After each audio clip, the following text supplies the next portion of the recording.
Welcome to another success story with Systeme.io. Today we sit down with Emily Kim. She is a creative business coach and founder of the Profitables Creative Club. Here she helps creative business owners create streamlined and simple businesses. Now, what she brings to the table is something very unique. As a former Apple software engineer, she's bringing that engineer approach and mindset to creative businesses, helping them look at it through a different lens. She helps creative entrepreneurs build simple marketing and repeatable sales systems that works with the creative brains instead of against it. So let's dive into today's episode with Emily Kim. Hi, welcome back to another episode with Systeme.io Success Stories. Today, we're sitting down with Emily Kim of the Profitable Creatives, but that's not where she started. So, Emily, thank you for joining us, and I can't wait to hear your journey into Systeme.io. Thank you. I'm super excited to be here. Thanks. So, for anyone listening who doesn't really know you, give us a little CliffNotes version of what led you to having an online presence. Of course. So I started my business as a brand photographer doing in-person services. And what happened was other photographers kept coming to me asking me for advice here and there if I did mentorships. And then some of my photography clients also started coming to me and asking me for advice and mentorships. And I've always been Yeah. a teacher. I love teaching things. And that was the basically natural progression of how I started. Like, okay, maybe I should look into building out an online course. Maybe I should look into building out just more of an online education business. So fast forward a few years, and that is what got me here. So now I've got a podcast, I have a YouTube channel, I have a couple of courses, I have a few digital products, I have a membership, basically the works. I love it. So jumping off of that branding photography, I think there's an integral piece that's going to help people understand how easy it was for you to launch Systeme.io, because a lot of people have that learning curve, but you're able to skip that. Why is that? I used to be a software engineer. That's what I went to school for. So for me, when I'm choosing tech, I got a lot of requirements and I'm very picky with the tech that I choose. So I did a ton of research looking for what seemed like the platform that had everything that I needed, but also was simple to use. Because even though I'm Yeah. techie, I don't like for things to be complicated. Did hours upon hours of research and then landed on Systeme.io. And now I'm here and I love it. So, about what time, year wise, did this happen? Like, how long were you doing the branding photography that you had the ideation, right, of wanting to do education platforms, and then you found Systeme.io and hit launch? Like, I think you springboarded it really fast, right? I absolutely did. So in I started my business, my brand photography business, was doing only that for about 3.5 years. And that Mhm. was the point when I thought, okay, let me launch my first group program, which was essentially a beta version of the membership that I have now.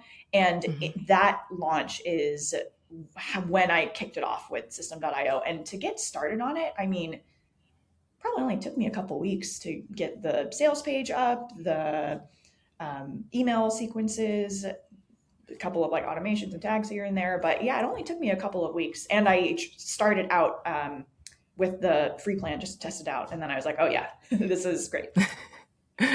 That's awesome. Okay, so you started with your group membership and Systeme.io. Now, you have something very unique. So I'd like to know, like, chicken or egg here. You have a summit. So you started your group membership. Did you finesse that and make group membership again, like kind of like get that figured out? Or did you launch the summit and then, finesse the group membership? How did that all happen? Everything kind of happened in tandem. I feel like at least for me, when I'm starting new things, I kind of dabble everywhere to get a feel for what I like. So when I decided to launch the summit, which is, if you're not familiar, a summit is an online conference essentially. So I brought in a bunch of speakers, it was all virtual. You sign up for free. There's an option to upgrade your ticket to get replays and some bonuses. And I, at the point, was launching my first course with this. So I had taught a couple of in-person brand photography workshops for photographers who wanted to get into this niche, used that as a base for my curriculum, and then turned it into an online course. So the summit was geared specifically towards photographers who wanted to get into brand photography. And I used that as a jumping off point to launch my course. And the reason why I did that was because I wanted to build a community. I'm a very community oriented person. And I wanted to basically accelerate my growth because I've already been on YouTube. That's been great for me. But a summit, when I looked at the different marketing things I could do, it was something I thought I could pull off. I had enough relationships with people who I thought would be great speakers for it. And it was a really great way to basically have a whole bunch of new people into my world all at once. I think I had, at the end of the day, 1,200 attendees. So that was 1,200 new people on my email list, which was awesome. That is amazing. So let's kind of dissect this summit for some of these people, because again, I don't think we've had anyone on the podcast yet talk about this, and you did the entire thing on Systeme.io as well. Yeah. All of the registration, all of the email sequences, the videos. So the way it worked was after you signed up, the videos of the speakers were only available for free for, I think I set it for 24 hours. So those pages I set up in Systeme.io, but then if they upgraded their ticket, you could get the replays, which I then housed in the backend course portal. And on top of all of that, it was a pretty, not crazy, but all of the speakers had affiliate links so that they could share it with their people. That's how you get all of the attendees. And all of them, all of my speakers had their affiliate codes set up in Systeme.io. And I was able to really easily track the payouts for everybody, how many people signed up through each speaker. There was one other thing I was going to say that made my life really easy. Oh, I also I ran ads to the signups as well. And it was really fun to be able to track all of the numbers of, okay, who came in organically, who came in through affiliates, who came in through my people, and who came in through ads. Oh, wow. That's amazing. So real quick, is this, are you treating this as a sub account from like your main account, or like, or did you make a completely different Systeme.io? You log in differently? So I did it all on my main account. I didn't set up a sub account, but I have a separate domain for the summit, but in Systeme.io, it's so easy to just pick, you set up the funnel and then you can change the domain that you want. So I just changed that funnel to be my summit domain. Okay. All right. So I'm very visual and I want to see the workflow here for anyone that's perhaps listening, even though listening in Audible, they still might not get it. I love this. So speaking of Systeme.io, you get your own domain. Did you build a page, like a blog page, a landing page, or did you build this as a full funnel first? All of this was built out as a full sales funnel. Oh, okay. I love that. I love that.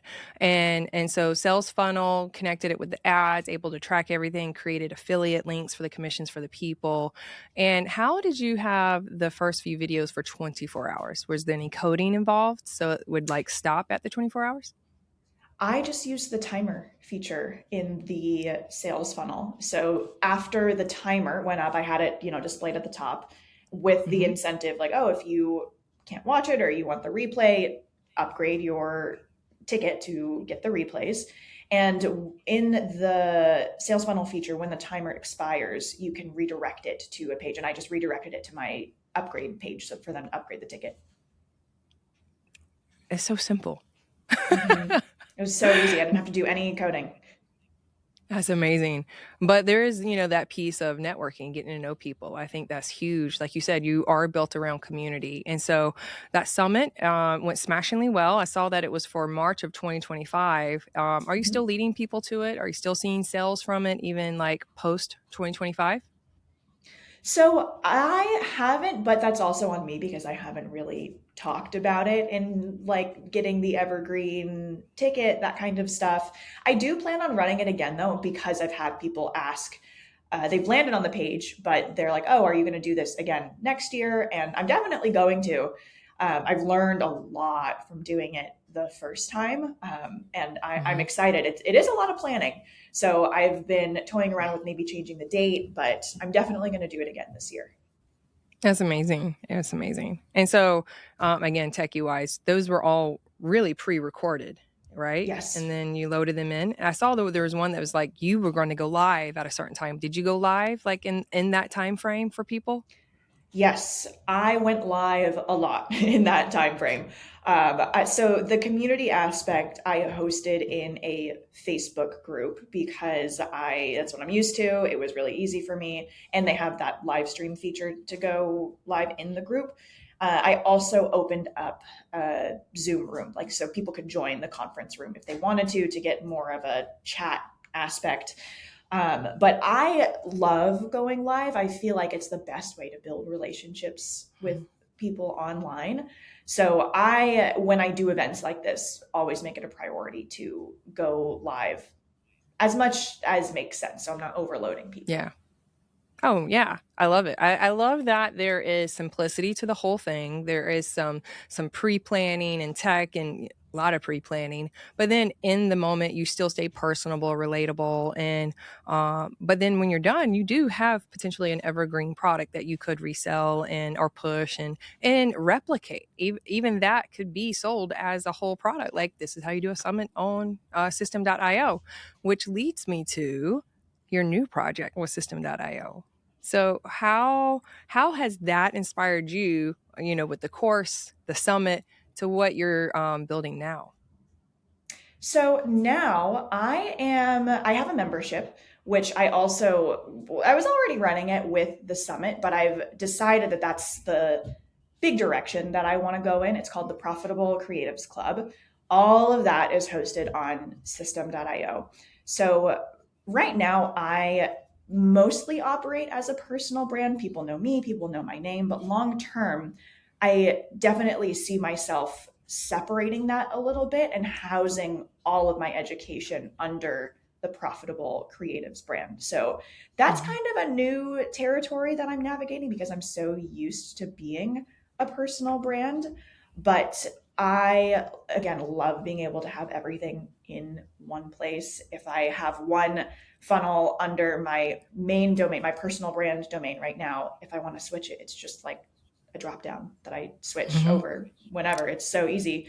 But that is my big, I guess, project because I've never really done it before. I'm so used to just being me and operating under me. But long term, I think it makes sense to grow it. And because I'm so community oriented, if I want to bring in other people to the team, other people to teach things, it just makes a lot of sense to not be 100% me.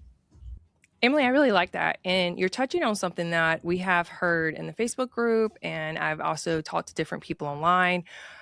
What is the difference between like a personal brand that's perhaps multifaceted? Like Emily is so many things, you wear so many hats, but then you're saying you're niching in or niching in to one thing specifically, and then you can build a team out of that, bring on collaborators. Can you distinguish the two and how they actually work together as well? Yeah. So a personal brand, how I define it, it's essentially just your reputation and how people talk about you when you're in the room, how they're referring you when you're not in the room, what people know you for, and the three words or the first thing that comes to mind when somebody thinks about you. So for me, people know me as okay, I started as a brand photographer. I now coach other creatives to build their business based on their creative service. But people also know me as a dog mom. They know that I live in Boston in the US. They know that I used to be a software engineer at Apple. So all of these are parts of my personal brand. I think where people can get led astray or where distractions start to come up is when they think it's something you have to invent or create, but your personal brand is just you and the things that you like to talk about and want to be known for in a business capacity. But even whether or not you have a business, you have a personal brand. So, with the business side, in having a brand that's not you, my brand, the Profitable Creatives, it is still attached to me, but I only landed on this name after a few years of working with creatives and figuring out, okay, what is the core of what I'm doing here? It's helping creatives be profitable. So that's how I came up with the name. But if you're just getting started, I think it makes so much sense to just operate under your name and not worry about coming up with a name. Because when you sit and ideate and spend so much time coming up with the perfect business name before you launch a business, what happens is you actually start doing the business, and then 6 months later you're like, oh, actually this name doesn't really make sense for what I'm doing because I've learned so much. So I am a big proponent of just starting. A big motto that I have is iteration over perfection, because you don't get better until you do something. People like to say progress over perfection, but for me, progress is such a nebulous word because, yeah, sitting and choosing a business name could be quote unquote progress, but you're not actually doing anything. So that's why I say iteration. Go out, do something, publish something, put something out into the world, and then iterate on it and keep doing it. And you'll eventually come to what it's supposed to be. All right, Emily, as a branding photographer, you hit the nail on the head again. I love it. I love you are dropping so many golden nuggets right here. So you're kind of giving people permission to just be themselves, to build that personal brand. But then eventually, perhaps there is something you do want to lean into, a spoke off of it, a business per se that can grow without you, beyond you, maybe even sell it at some point, which I know you've sold some businesses in the past. And so when you don't attach your name to something, it can grow beyond you and into something much bigger and eventually be automated and operate without you.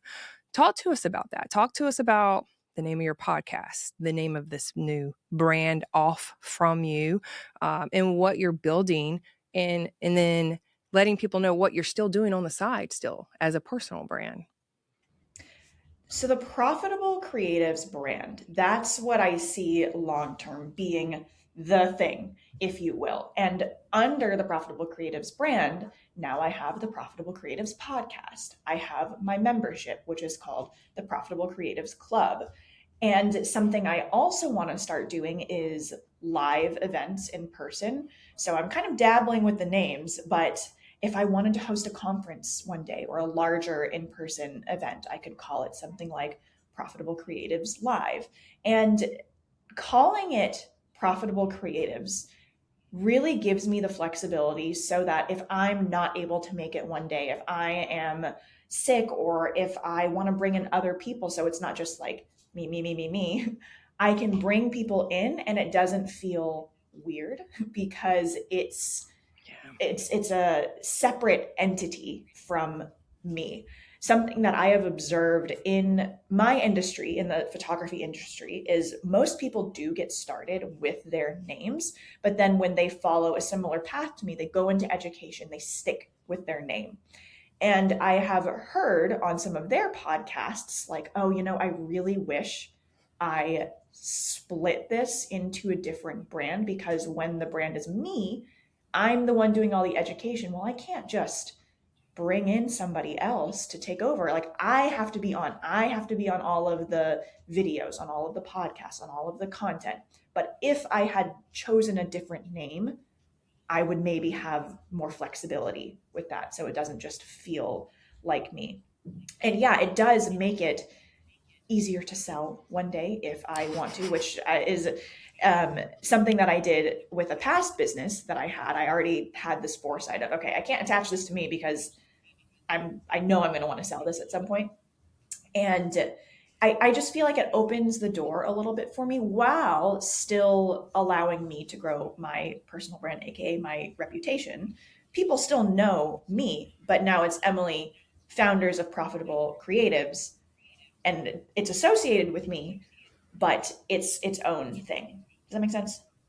Yeah, 100%. I love it. The clarity there. You are allowing people to not be confused when they come to this brand. It's for creatives.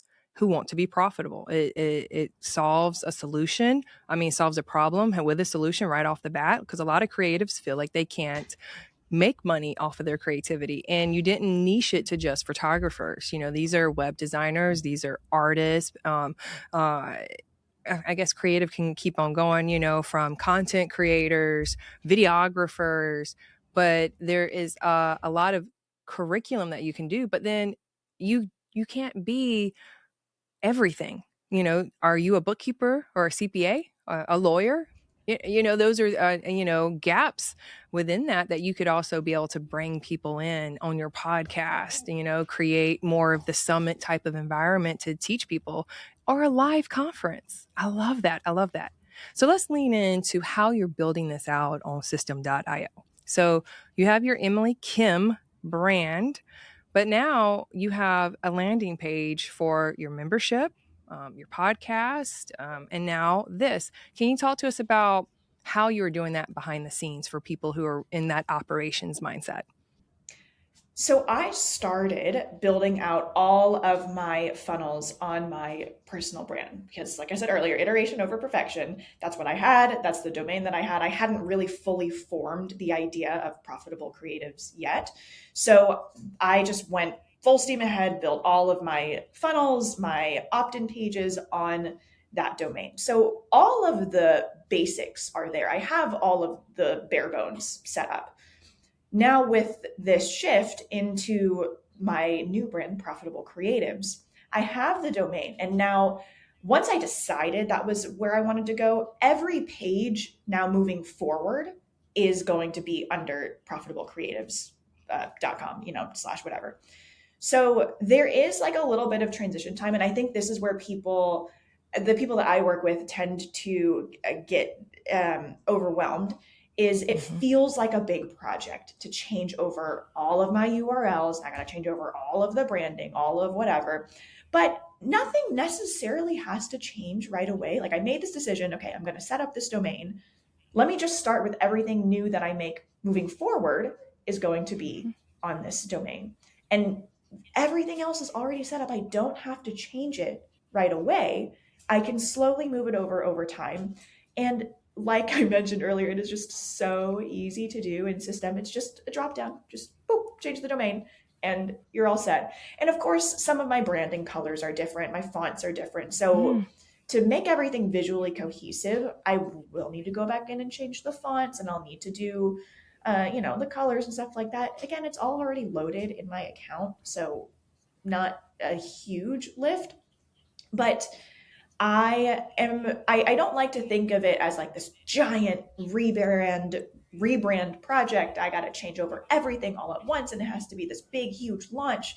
You can just do one thing at a time, and that really frees up my brain space in growing the new side of the brand. And when you do it that way, you're learning along the way, versus if I were to change everything over all at once and make it a huge big hoopla and big deal.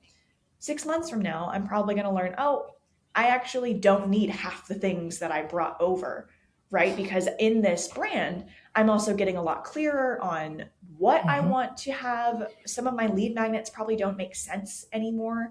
So it's a good time for me also to audit, what do I need? Do I actually even need to bring everything over? Or can I use this to eliminate some of the fluff and get really clear and really streamlined on what's working? I'm so excited. So excited. So you're talking, you know, inside here that these everything's built in funnels. Again, I want to keep iterating that. Did you build out, which they've changed the terminology inside of Systeme.io, the blog, they changed it to website. Have you built a full-on website yet? Or are you in the process of doing that? Or do you even need that? Which, let's get rid of the overwhelm. I love that question. So, do you even need that? Not necessarily. I've been with Systeme.io for a long time and I am loving all of the new stuff that's coming out. So, I already had everything built out in sales funnels because that's what was available at the time. But I do really want to build out a website because I don't even have at this point a main profitablecreatives.com thing because I don't need it right now. Like right now, you land on that page and it links to the podcast and it links to my membership. You don't have Mhm. to have a fully blown out website because, again, right now I don't even know what goes on it because I have these two separate parts. So I'm just going to start there. And as I continue to publish podcasts, I continue to work with my clients, I continue to listen to them and hear what they need. That's going to inform me when it's time to build out a website. That's another thing that I really love to do, is not build something until I need it versus anticipating what I think I'm going to need, because that's how I end up wasting time. Because I could build out this whole website and then realize I don't actually need half of these pages, which kind of happened to me already with Profitable Creatives. I was like, oh, I have to have this huge website template and all of this stuff. I bought a template, I used it for like a month, and I was like, I actually don't need this at all. So I got rid of it because it was too complicated. I'm always trying to keep it as simple and as low tech as possible. Okay. All right. So your membership doesn't have a website. It just has funnels. And so if I Right. go to the Profitable Creatives right now, it has the link to your podcast, which I saw, and listen to your latest episode. Y'all should go listen to her November 2025 episode. And so then it also goes to this landing page here. Are you pushing people towards the membership right now, or are you pushing them like where does that landing page lead if I click yes? That landing page leads to a sales funnel, so a sales page for my membership. Right now, my membership is on Mhm. evergreen enrollment. So you can join at any point in time. I'm considering switching that. I'm sure we could have a whole discussion on like membership strategy and stuff Mhm. like that. But it goes to the sales funnel. There's a couple of different payment plans that I have set up through different just products within Systeme.io, whether you want to pay in full for the year, do just month to month. And so all of the time when I'm talking about my membership, I am directing people to that sales funnel sales page. Okay. All right. So let's close out this beautiful podcast, by the way. We'll have to have you back because I want to hear how this launches and how it moves forward. Kind of sitting on the membership then, since that's kind of like where you're leading people as you're, kind of leaning into this brand and what you're building and seeing what people, what people are biting, what bait they're taking. Talk to us about membership. Is it all inside of Systeme.io? How many courses and what is the engagement rate, and how is it working for you instead of leaving and going somewhere else to all those membership platforms? I love how everything is set up. So my membership has a back end curriculum, which is my framework basically for how to become a profitable creative, how to monetize your one-on-one creative skills. And that's where I send people to start, like go through the curriculum. We also have a community element. So those are live group calls. I have the calendar set up linked within the backend course portal, and the community aspect I host in Slack because that's what I found a lot of people are already used to. They know how to use it. And everything in Slack points back to Systeme.io. If I am asking them to, post something in the community, then I will send them from the course portal back into Slack. But I really try to keep it simple and keep it low tech. The other thing that I love is because all of my other courses and digital products are hosted in Systeme.io, if I want to give access to people in my membership, it's just like 3 clicks to just, okay, here's, you are a brand photographer, you want access to my other brand photography course, whatever. It's a bonus that I give for people that have been in for a long time.